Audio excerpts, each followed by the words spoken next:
should have listened to my dad. Get a proper job.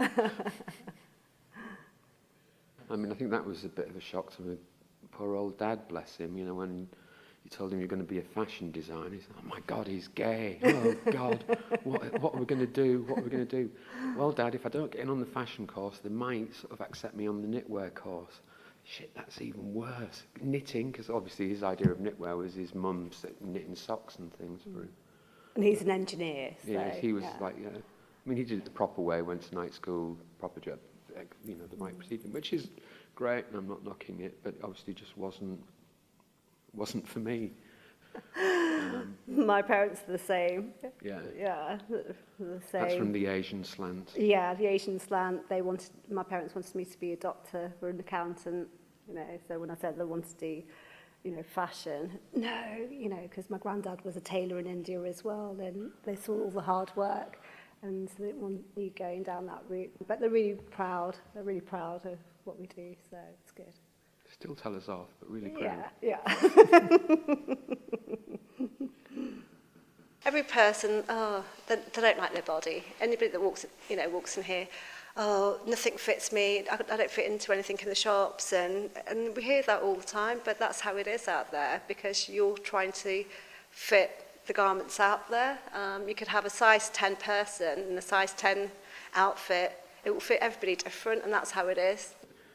I mean, we are fashion designers, and but we actually create the patterns, we cut, we manufacture, we do the whole lot, we do the sourcing, so we do everything. And when people come in, you know, so what do you do? So what do you do here? You know, I say we fit a body, we work in, you know, so many different fabrics.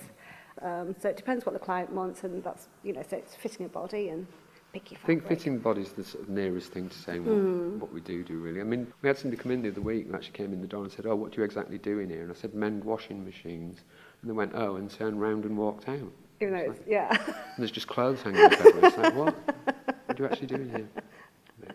Mend washing machines.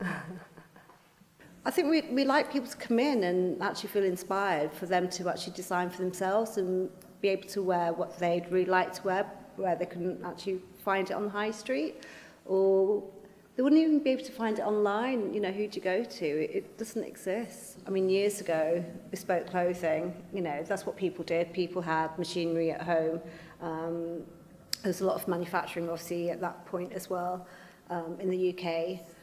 That doesn't exist anymore. In the 70s, it was so different because you didn't have all the high street shops. Well, so I remember I was a little kid looking at my parents and my aunts and uncles going, oh, I can't wait to grow up and look like you and wear all the clothes that you do. And then you grow up and then high street's just, you know, it's not individual, it's not unique, you know, where that's everybody was, you know, way back. Well, I can remember... You know, people making their own outfits and... I can remember making my own bits way before I went to sort of study, and it was because you wanted to sort of look like, I don't know, Rod Stewart and the Faces or T-Rex or something, so you'd be sticking bits of satin on jackets and, you know, your mum going bonkers at you and dad saying, what on earth are you going out dressed like that? Well, hiding clothes and getting dressed outside. But I was talking to this guy the other day actually about a pair of jeans, and it kind of cracked me up because it was like, so they'll be special to me, will they? And I'm saying, well, yeah, actually that'll be the only pair of jeans in the world like that. Do you know what I mean? And that kind of, yeah, it's a bit sort of weird to think. Yeah. And it wouldn't fit anybody else the same, or you'd really have to go out and look for them, you know, so... But there would be no one pair exactly the same anyway, which is kind of weird. I should put the prices up. Yeah. It's the only one in the world. Yeah, but it is. I mean, that's what we do. People have lost the appreciation of what goes into the garments, and the work that really goes into producing something, where if it's flat pack produced in a factory in the Far East or wherever, the garments have got kind of no soul. They're just a piece, disposable. I think when people come in here and have a whole bespoke offering, when they actually see the work that goes into it, they actually appreciate, and they come back and they look after the garments as well. It's not throwaway fashion.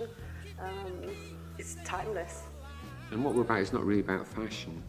Do you know what I mean? It's kind of, if people want fashion, you go to the high street and you buy it cheap and you chuck it away. I guess I think about it as dealing with individuals rather than fashion. It's about being individual. If people want to come in here and buy stuff off the rail or off the peg, as it were, it's kind of, you know, it's here, you like it, you can buy it, and it's gone. It's not necessarily what mainstream fashion's about. I've always just liked the idea of good clothing, interesting clothing, well-designed clothing, and really very little to do with fashion. I mean, there are obvious things that will always follow with the fashion trends, because that's the way it goes, you know. Trousers can only get so skinny, get so low before they've got to go the opposite way. That's kind of how a fashion trend works, you know. But in general, I think we work as designers, as craftspeople, as in skilled craft people who you try and perfect a garment, which is why we're still going, because I haven't perfected it yet. You know, I guess if I ever make the perfect jacket, then I won't make a jacket ever again. It's like any artist, sort of, they hone the craft, don't they? So it's not really like, right, we've got to do spring, summer, or autumn, winter, or we've got to do it. It's a continual sort of development of what you are. It's an extension. So each time you're trying to refine what you're doing and make it that little bit better or a bit more special, a little bit closer to that perfect kind of thing. You know, I mean, I think the one thing that would probably run through our work is like always looking for alternatives or different ways to do something or approach something. You know, I mean, I still got this thing as, why do clothes have to be sewn together? You know, why can't we just rivet them together or glue them together? Or why does it have to be a shirt? Here I have one we made earlier. Oh, God. She's So- written the lace one, because you can actually see it. But again, this is, I quite like this blue for boys. Yeah. So, like,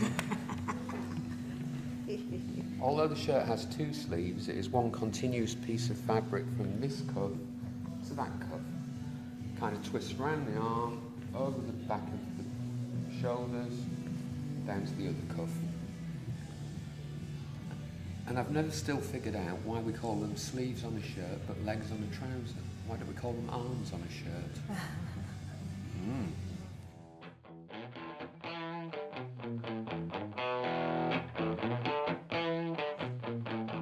You know, it's about us. This is our offering of creativity, our ideas on what, not fashion, clothing, garments could be about, should be about. But it's kind of like that we've still got something to offer as well. Or there's still stuff to do, there's still stuff to learn. Rita actually did say that she used to find it quite sensual when he used to mark things out on fabric.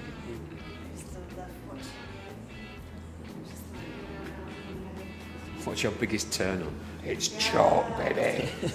Honestly, I was just like, I used to watch him mark the fabric, and it was just like, wow, and then it was just like, wow, that's so cool. She led a very sheltered life. I don't think. Here I am cutting out an arm, not a sleeve.